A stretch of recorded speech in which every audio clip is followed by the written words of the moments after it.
जय हिंद, नमस्कार साथियों। मैं हूं जीवन सर और आप देख रहे हैं टीचर्स लर्निंग सेंटर। आज का यह क्लास राजनीति शास्त्र पर आधारित है, जिसे हम पॉलिटिकल साइंस भी कहते हैं। इस वीडियो में हमने 30 महत्वपूर्ण प्रश्नों को एमसीक्यू रूप में आपके लिए लाया है और यह राजनीति शास्त्र का पार्ट 1 है। इस वीडियो में सिर्फ इस वाले में हमने कवर किया है संविधान के बारे में, संविधान में जो अधिकार हमें मिले हैं उसके बारे में, चुनाव और प्रतिनिधित्व के बारे में, संसदीय प्रणाली के बारे में, इसके अलावा किस देश से क्या लिया गया उसके बारे में, सदनों के बारे में हमने सवाल लिए हैं। इसके अलावे भी कुछ सवाल और हैं, तो चलिए इस प्रश्नों को देखते हैं और अपने ज्ञान को बढ़ाते हैं। पहला प्रश्न है, भारतीय संविधान कब लागू हुआ? देखिए, आज़ादी तो हमें मिली थी 15 अगस्त 1947 को, लेकिन उस दिन हमने संविधान नहीं बना पाया था। इसलिए 2 वर्ष 11 महीना 18 दिन का समय लेकर के हमने अपना संविधान बनाया। इसके बाद जब संविधान किसी देश में लागू हो जाता है तो वह देश गणराज्य हो जाता है, क्योंकि वह अपने फैसले खुद ले सकता है, जिस शब्द को हम संप्रभुता कहते हैं। इसके अलावे उसका एक राष्ट्रपति होता है और फिर उसके साथ प्रधानमंत्री होता है और अपना एक संसद होता है। इन सभी चीज़ों को जो कर लेता है वो गणराज्य कहलाता है। वो अपने फैसले स्वयं ले सकता है, अपने लिए कानून बना सकता है। ऐसे राज्यों को हम गणराज्य कहते हैं। तो भारत भी ऐसा बन गया। तो ऐसा कब बना था? 26 जनवरी 1949 को, 26 जनवरी 1950 को, 30 अक्टूबर 1950 को या 20 नवंबर 1950 को? तो मैं आपको बता दूं कि 26 नवंबर 1949 को हमारा संविधान बनकर तैयार हुआ था, लेकिन संविधान को लागू किया गया 26 जनवरी 1950 को, और जिस दिन से संविधान लागू हुआ उसी दिन से भारत गणराज्य कहलाया। तो आपको सही आंसर मिल गया होगा, जो कि हमने नीचे लिख दिया है 26 जनवरी 1950 को। सवाल नंबर 2, भारतीय संविधान का स्वरूप कैसा है? संघात्मक, एकात्मक, अर्धसंघात्मक, एकात्मक व संघात्मक दोनों? अब आप सवाल पहले समझें कि ये कहना क्या चाह रहा है। आपने देखा है अमेरिका में सिर्फ राष्ट्रपति होते हैं, चीन में सिर्फ राष्ट्रपति होते हैं, लेकिन हमारे यहाँ क्या होता है? दोनों होता है। तो यहाँ से सिर्फ संघात्मक एकात्मक की बात क्लियर नहीं होती है। अब आप देखिए, हमारे राज्य में संघ सरकार यानी केंद्र सरकार भी है और राज्य सरकार भी है। तो हम कह सकते हैं हमारे यहाँ दोनों है, संघात्मक भी हो गया। अब ये ऐसे हम दिखाएंगे एकात्मक कैसे है। जब जिस देश में संघ सरकार होती है तो उसमें क्या होता है? सत्ता का बंटवारा होता है। दूसरा बात, एकात्मक क्या होती है भाई? तो केंद्र को राज्यों से अधिक अधिकार मिले हैं। कुछ मामले ऐसे हैं जिसमें केंद्र सरकार ज़्यादा शक्तिशाली है राज्यों के मुकाबले। तो ये एकात्मक भी है और संघात्मक भी है। सवाल नंबर 2 का आंसर घ होगा। सवाल 3, भारतीय संविधान का निर्माण किसने किया? संविधान सभा, डॉक्टर बी.आर. अम्बेडकर, सी राजगोपालाचारी, डी पंडित जवाहरलाल नेहरू? तो संविधान सभा का काम था भारत के लिए संविधान का निर्माण करना। भीमराव अंबेडकर तो प्रारूप समिति के अध्यक्ष थे और डॉक्टर राजेंद्र प्रसाद इसके स्थायी अध्यक्ष थे, जबकि अस्थायी अध्यक्ष के रूप में डॉक्टर सच्चिदानंद सिन्हा को चुना गया था। तो अगर आपको कहता है कि अस्थायी अध्यक्ष, तो डॉक्टर सच्चिदानंद सिन्हा थे जो शुरू में थे। फिर बाद में सर्वसम्मति से डॉक्टर राजेंद्र प्रसाद को संविधान सभा का अस्थायी अध्यक्ष चुन लिया गया और डॉक्टर भीमराव अंबेडकर प्रारूप समिति के अध्यक्ष थे। तो संविधान निर्माण का कार्य संविधान सभा को था। ठीक है, किसको था? संविधान सभा को। ये वाला आंसर।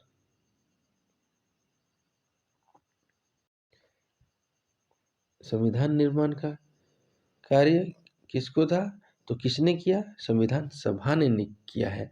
और संविधान सभा में कितने सदस्य थे वो आगे हम चर्चा करेंगे।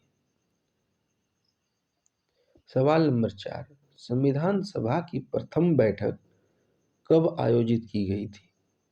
9 दिसंबर 1946 को, 7 दिसंबर 1947 को, 14 अगस्त 1947 को या 15 अगस्त 1947 को। तो संविधान सभा की प्रथम बैठक 9 दिसंबर 1946 को हुई थी। सवाल नंबर 5, भारत विभाजन के परिणाम स्वरूप संविधान सभा के 389 सदस्य पहले थे। याद रखिएगा, जब भारत का विभाजन नहीं हुआ था तो संविधान सभा में 389 सदस्य थे। और जब भारत का विभाजन हो गया तो इसके सदस्य कुछ पाकिस्तान का जो संविधान बनाएगा उसमें चले गए और कुछ सदस्य भारत का संविधान बनाएंगे उसमें रह गए। जब अलग ही हो गया तो दोनों के अलग अलग संविधान होंगे। तो आपको बताने हैं कि 389 में से घट करके कितने रह गए भारत में? 260, 271, 299 या 265? तो घट करके रह गए थे 299। बाद बाकी किस में चले गए थे? तो मुस्लिम लीग था, जो उन्होंने पाकिस्तान को अलग करने की मांग की थी, उसमें चले गए बाद बाकी। सवाल नंबर 6, संविधान सभा में अनुसूचित वर्ग के कितने सदस्य थे? यानी एससी के कितने सदस्य थे? 34, 36, 26 या 42? तो संविधान सभा में एससी वर्ग के 26 सदस्य थे। सवाल नंबर 7, संविधान सभा में किस राजनीतिक दल का वर्चस्व था? मुस्लिम लीग, हिंदू महासभा, कांग्रेस या जनसंघ? अगर आप जरा सा इस सवाल पर ध्यान देंगे तो आपको खुद आंसर मिल जाएगा, क्योंकि आपने कांग्रेस के कितने अधिवेशन सुन रखे हैं। एक बड़ी पार्टी के रूप में उस समय कांग्रेस पार्टी थी। सवाल नंबर 7, संविधान सभा में ये हो गया आंसर। सवाल नंबर 8, संविधान के विषयों पर विचार विमर्श हेतु कितनी समितियों का गठन किया गया था? 7, 6, 8 या 10? तो देखिए, संविधान बना है तो किसी एक व्यक्ति का कार्य तो नहीं था, कई तरह के कार्य होते थे, इसके लिए समितियां गठित की गई थी। तो कुल इस प्रकार की कितनी समितियां थी? तो इस प्रकार की 8 समितियां थी। सवाल नंबर 9, संविधान के द्वारा नागरिकों को प्रदत्त मौलिक अधिकारों की संख्या कितनी है? 7, 10, 6 या 5? तो पहले कितनी थी? 7 थी, अब कितनी हो गई? 6 हो गई। तो किसे हटाया गया? संपत्ति के अधिकार को हटा दिया गया। उस पर भी चर्चा आगे करेंगे हम। सवाल नंबर 10, संविधान के द्वारा किसको वरीयता प्रदान की गई है? मौलिक अधिकारों को, नीति निर्देशक तत्वों को, मौलिक कर्तव्यों को, है अधिकारों और कर्तव्यों दोनों को? तो देखते हैं इसका सही जवाब क्या होगा। तो संविधान में याद रखिएगा, मौलिक अधिकारों को ज़्यादा वरीयता प्रदान की गई है, क्योंकि ये मनुष्य की गरिमा से जुड़ा हुआ है, उसकी स्वतंत्रता से जुड़ा हुआ है, उसकी समानता से जुड़ा हुआ, कई तरह की बातों से जुड़ा हुआ है। और अगर हम कह सकते हैं तो मौलिक अधिकार भारतीय संविधान की आत्मा भी है। सवाल नंबर 11, संपत्ति के मौलिक अधिकार को किस संवैधानिक संशोधन द्वारा समाप्त कर दिया गया? 24वें संशोधन, 42वें संशोधन, 44वें संशोधन या 73वें संशोधन? तो इसका सही जवाब है देखिए, संपत्ति के अधिकार को किस संशोधन द्वारा समाप्त किया गया? तो ये 44वें संशोधन 1978 को। देखिए, आपका जो 42वां संशोधन हुआ था, 42वां संशोधन वो 1976 में हुआ था और 1976 में संविधान के भाग 4 में मौलिक कर्तव्यों को जोड़ा गया था। 4 कॉम है, ठीक है। तो मौलिक कर्तव्यों को जोड़ा गया था 1976 में 42वां संशोधन के द्वारा। हो सकता है आगे आपको इसको सवाल मिल जाए। अब मौलिक अधिकार को हटाया गया कब? 1978 को। तो आप बताएं मौलिक अधिकार अब किस प्रकार अधिकार हो गया? ये वाला 7वां जो संपत्ति का अधिकार है, तो ये हो गया आपका कानूनी अधिकार कि आप कानून की नज़र से जितना भी कमा सकते कमाइए, लेकिन आपको टैक्स देने पड़ेंगे। सवाल नंबर 12, संपत्ति का अधिकार अब किस प्रकार का अधिकार रह गया है? संवैधानिक, मौलिक, कानूनी या प्राकृतिक? तो ये जो संपत्ति का अधिकार है अब ये कानूनी अधिकार रह गया है। सवाल नंबर 13, मौलिक अधिकार को स्थगित करने का पावर किसके पास है? आपने देखा होगा कि जब राष्ट्रपति शासन लगता है, किन किन धाराओं में लगता है? तो 352, 356 और 360 में। थोड़ा सा जान लेते हैं इसके बारे में। जब आपका संवैधानिक तंत्र विफल हो जाता है, यानी किसी पार्टी को बहुमत नहीं होता है, तो प्रधानमंत्री की सलाह पर राष्ट्रपति भारत में राष्ट्रपति शासन लागू करता है। दूसरा कहता है कि यदि वित्तीय आपातकाल हो जाए कि देश में पैसे की मामले की ऐसी स्थिति आ जाए कि अब आर्थिक तंगी में आ गया है, तो राष्ट्रपति राष्ट्रपति शासन लगा सकता है। और तीसरा है कि यदि किसी प्रकार का आक्रमण हो जाए देश पर या हिंसा हो जाए जो कंट्रोल से बाहर है, तो राष्ट्रपति शासन लागू करके आपके मौलिक अधिकारों को स्थगित कर सकता है। लेकिन एक अधिकार ऐसा है जिसे अधिकृत नहीं माना जाता, वो है जीने का अधिकार, है ना। आप जीने के लिए स्वतंत्र हैं, तो आपको कितना भी राष्ट्रपति शासन क्यों ना लगे, आपने देखा होगा कि बीच बीच में ढील दी जाती है आपको खाने के सामान लाने के लिए, दवाई लाने के लिए, है ना। तो अब बताइए कि मौलिक अधिकार को स्थगित करने का पावर किसके पास है? राष्ट्रपति को, प्रधानमंत्री को, मंत्रिमंडल को या लोकसभा के अध्यक्ष को? हमने तो बता ही दिया आंसर, जो कि है राष्ट्रपति को। सवाल नंबर 14, आपातकाल में अब मौलिक अधिकार के किस अनुच्छेद को स्थगित नहीं किया जा सकता? हमने अभी आपको थोड़ी देर पहले बताया कि सारे अधिकार छीन लिए जाते हैं, लेकिन एक अधिकार है जो आपको नहीं छीना जा सकता है। क्या वो अनुच्छेद 14 है या 19 है या 32 है या 21 है? तो इसका सही जवाब है अनुच्छेद 21 है। सवाल नंबर 15, छुआछूत का अंत संविधान के किस अनुच्छेद के द्वारा किया जाता है? और ये जो सवाल है ना, बहुत ही इम्पोर्टेंट है, कई बार पूछा गया है, जिसे हम कह सकते हैं अस्पृश्यता का अंत। अस्पृश्यता का अंत यानी छुआछूत का अंत, जाति पाति का जो छुआछूत होता है और भी किसी प्रकार के छुआछूत है, उसका अंत होता है किसके द्वारा? 14, 19, 21 या 17 के द्वारा। तो इसका सही जवाब है अनुच्छेद 17 के द्वारा। यहाँ कहा गया है कि किसी भी आधार पर आप सभी मनुष्य को एक समान समझेंगे और उसके साथ भेदभाव नहीं करेंगे। सवाल नंबर 17, भारत के संविधान में वर्णित मौलिक कर्तव्यों को किस संवैधानिक संशोधन द्वारा संविधान के भाग 4A में जोड़ा गया, यानी 4 क में जोड़ा गया? 44वें, 42वें, 52वें या 74वें? हमने आपको हिंट दे दिया था शुरू में, 42वें संविधान संशोधन 1976 के द्वारा। सवाल नंबर 17, मौलिक कर्तव्यों में कितने कर्तव्यों को सम्मिलित किया गया है, ये भी सवाल पूछा गया है। आप देखेंगे कि जो हमने वीडियो लाया है इसमें कई सवाल पूछे जा चुके हैं और इसका पार्ट 2 भी मिलेगा आपको। और जब तक मैं इसके सारे गहराई बातों को ना दे दूँ तब तक ये चलता रहेगा। 8 है, 11 है, 5 है या 12 है। तो मौलिक कर्तव्यों की संख्या शुरुआत में जब आया था तो उसमें 9 थी, लेकिन यह बढ़ करके 11 हो गई।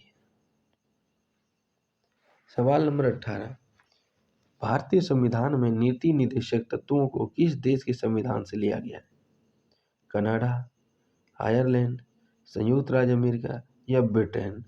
तो नीति निर्देशक तत्व आयरलैंड के सिद्धांत से लिया गया है, संविधान से। सवाल नंबर 19, भारतीय संविधान के किन अनुच्छेदों में नीति निर्देशक सिद्धांतों का वर्णन किया गया है? 36 से 51 तक, 52 से 63 तक, 60 से 71 तक, 33 से 35 तक। तो इसका सही जवाब है 36 से 51 तक।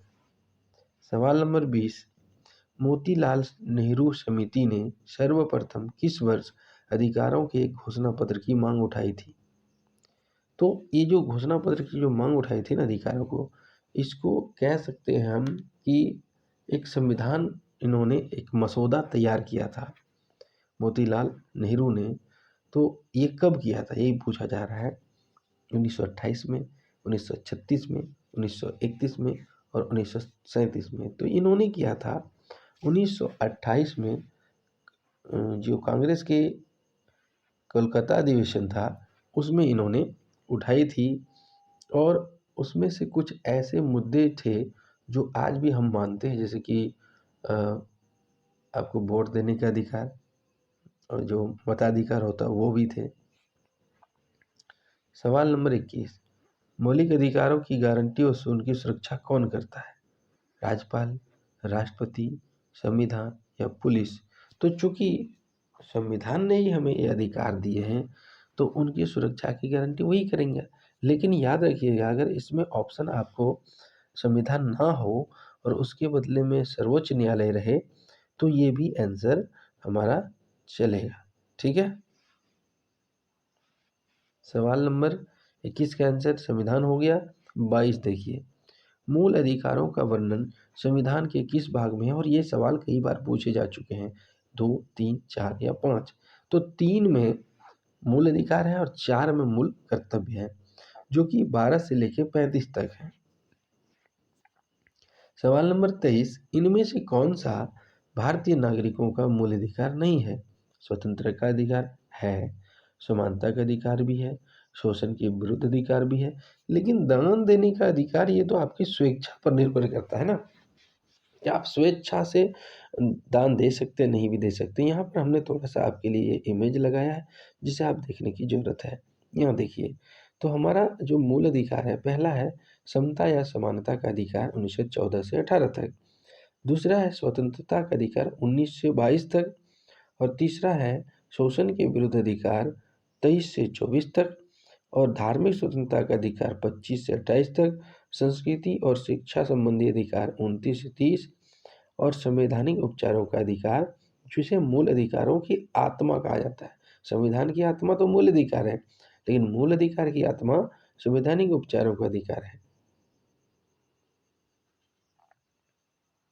सवाल नंबर 24, वयस्क मताधिकार का विचारधारा के समर्थक हैं? यानी कौन से ऐसे महोदय हैं जिन्होंने ये समर्थन दिया कि नहीं, वयस्क मताधिकार होना चाहिए? ब्लॉन्ट सली, बेंथम, सर हेनरी मैन या जॉन स्टुअर्ट मिल? सबसे पहले समझेंगे वयस्क मताधिकार क्या है। तो हर वह भारतीय नागरिक हमने कहा, सबका नहीं, जिसकी उम्र 18 वर्ष या उससे अधिक हो और उनका नाम मतदाता सूची में हो, उसे वोट देने का अधिकार है। तो इसके सही आंसर है जॉन स्टुअर्ट मिल, इन्होंने ही समर्थन किया था। सवाल नंबर 25, निम्नलिखित में से कौन सा मूल अधिकार सबसे महत्वपूर्ण है? समानता का अधिकार, संवैधानिक उपचारों का अधिकार, स्वतंत्रता का अधिकार, शोषण के विरुद्ध अधिकार? तो इसमें सबसे महत्वपूर्ण है ख, संवैधानिक उपचारों का अधिकार। क्योंकि जितने भी अधिकार हैं उसमें अगर कुछ कोई आपका शोषण कर रहा है, आपका छीना जा रहा है, तो आप उसके खिलाफ न्यायालय में जा सकते हैं। सवाल नंबर 26, उच्च सदन या अपर हाउस किस सदन को कहा जाता है? लोकसभा को, राज्यसभा को, विधानसभा को या विधानमंडल को? तो देखिए, जब हम संसद की बात करते हैं, उच्च सदन या अपर हाउस की बात करते हैं, तो ये राज्यसभा को कहा जाता है, जिसका कार्यकाल 6 वर्षों का होता है, किंतु इसे कभी समाप्त नहीं किया जा सकता है। ये एक अस्थाई सदन है, तो आपसे पूछा भी जा सकता है कि अस्थाई सदन कौन सा है, तो वो है राज्यसभा और ये अपर हाउस है। अब आपको ये बताना है कि अब निम्न सदन किसे कहेगा, लोअर हाउस किसे कहा जाएगा या अस्थायी सदन किसे कहा जाएगा, ये आप हमें कमेंट करके बताएंगे। क्या उसे लोकसभा कहेंगे, क्या राज्यसभा कहेंगे, या विधानसभा करेंगे, या विधानमंडल कहेंगे? और एक बात आपको बता दूं, इस वीडियो के डिस्क्रिप्शन में अपना मैं टेलीग्राम लिंक दे दूंगा। टेलीग्राम नहीं, क्या बोलते हैं, इंस्टाग्राम का, ठीक है। इंस्टाग्राम का मैं लिंक दे दूंगा, टेलीग्राम का तो पहले से ही है, आप वहाँ से हमें फॉलो कर सकते हैं। अभी भी मैंने बनाया, पहले नहीं था, तो कितना आईडी रखूँगा, तो इसलिए मैंने अभी बनाया है इंस्टाग्राम आईडी, तो आप हमें वहाँ से फॉलो कर सकते हैं, ठीक है। चलिए आगे बढ़ते हैं। सवाल नंबर 27, भारत में लोकसभा के लिए कितनी सीटों पर चुनाव होते हैं? 545, 250, 252 या 550? तो जान लीजिए कि भारत में लोकसभा की कुल सीटें जो है 552 है। से 5 सीटें पाक अधिकृत कश्मीर में चली गई है, जिस पर अभी चुनाव नहीं होते हैं। 2 सीटों पर भारत के राष्ट्रपति जो हैं, वो मनोनीत सदस्य को करते हैं, चाहे वो खेल से हो, पत्रकारिता से हो, शिक्षा जगत से हो, या और भी ऐसे पार्ट्स हैं जहाँ से वो अच्छे लोगों को लोकसभा की सदस्यता देते हैं। तो ये कुल जो 7 सीट हैं, इस पर चुनाव नहीं होता है। अब आप 552 में से 7 माइनस कर दीजिएगा, तो 545 सीटें जनप्रति द्वारा चुन करके आते हैं। तो हमने लोकसभा के बारे में, सीटों के बारे में जान लिया, तो थोड़ा सा हम जान लेते हैं राज्यसभा की सीटों के बारे में, है ना। तो राज्यसभा की कुल कितनी सीटें हैं? तो राज्यसभा की 250 सीटें हैं, और 250 में से 238 सीटों पर चुनाव होते हैं या चुने हुए प्रतिनिधि होते हैं, जबकि 12 सीटें राष्ट्रपति द्वारा राज्यसभा में मनोनीत की जाती हैं। अब एक बात और जान लीजिए, जो राज्यसभा होता है उसका पदेन सभापति उपराष्ट्रपति होता है, जो कि अभी भारत के उपराष्ट्रपति हैं जगदीप धनखड़ जी, और राष्ट्रपति हैं श्रीमती द्रौपदी मुर्मू। और अब आप सभी प्रधानमंत्री तो जानते ही हैं। सवाल नंबर 28, दक्षिण अफ्रीका का संविधान किस वर्ष लागू हुआ? सन 1996 में, 1997 में, 1999 में या 1967 में? तो अगर आप नहीं जानते तो मैं आपको बता दूं कि जो अफ्रीका आज़ाद हुआ था वो 1994 में आज़ाद हुआ था, और इसका संविधान 1996 में बनकर तैयार हुआ। अफ्रीका का ही एक ऐसा सिद्धांत है जो अपने नागरिकों को सबसे ज़्यादा अधिकार प्रदान करता है, और यही कारण है कि मैंने इस प्रश्न को शामिल किया है। सवाल नंबर 29, निवारक नज़रबंदी की अधिकतम अवधि क्या है? 3 महीने, 6 महीने, 4 महीने या 2 महीने? तो निवारक नज़रबंदी क्या होता है वो आप समझ लीजिए। जब किसी के साथ कुछ ऐसे व्यक्ति को सजा दी जाती है कि जो थोड़ा सा खतरनाक टाइप का है, तो उसको नज़रबंद कर दिया जाता है। तो ये 3 महीने से ज़्यादा हम नहीं कर सकते हैं, है ना। 3 महीने तक ही उसे अ, रखने का अधिकार है। 3 महीने के बाद आपको उसको रिलीज करना होगा। सवाल नंबर 30, भारत के राष्ट्रीय मानव अधिकार आयोग का गठन कब किया गया था? 1947 में, 2000 में, 2001 में या 2002 में? तो मानव अधिकार का गठन हुआ था 2000 ईस्वी में। कब? 2000 ईस्वी में। और ये वीडियो आपको कैसा लगा आप हमें कमेंट करके बताएं। अगर आपने चैनल को सब्सक्राइब नहीं किया तो कर लीजिए। इसका पार्ट 2 आपको बहुत जल्दी मिलेगा। इसके लिए नोटिफिकेशन ऑन कर लीजिए, आपको टाइम पे जानकारी मिल जाएगी। और हमारे मेहनत के लिए एक लाइक करें, हमें फॉलो करें इंस्टाग्राम पर, हमें व्हाट्सएप से जुड़ें, सारे लिंक दिए हुए हैं। अपने दोस्तों में भी ज़्यादा से ज़्यादा शेयर करते हैं। मिलेंगे इसी तरह की वीडियो के लिए, तब तक के लिए धन्यवाद।